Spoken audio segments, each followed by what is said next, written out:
పిఠాపురంలో ఓడించి పంపుతాం, ఓడించి పంపకపోతే నా పేరు మార్చుకుంటాను పద్మనాభరెడ్డిగా అని చెప్పడం జరిగిందండి. ఓటమి చెందాను. అన్న మాట ప్రకారంగా నా పేరు పద్మనాభరెడ్డిగా మార్చమని చెప్పేసి గెజిట్ పబ్లికేషన్ కోసం పేపర్స్ అన్నీ రెడీ చేసుకున్నానండి.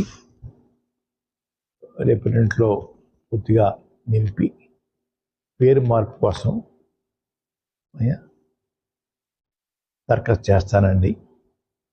ఆల్రెడీ అన్నీ ఫిలప్ అయిపోయి ఇంకా తర్వాత ఉంటే చూసుకుని వారు మీద విసిరిన సవాల్కి నేను ఓటమి చెందాను కాబట్టి, చెందితే పద్మనాభరెడ్డిగా మార్చుకుంటా అని చెప్పి అన్నాను కాబట్టి ఆ మాటకి నేను కట్టుబడి ఉన్నాను అయ్యా.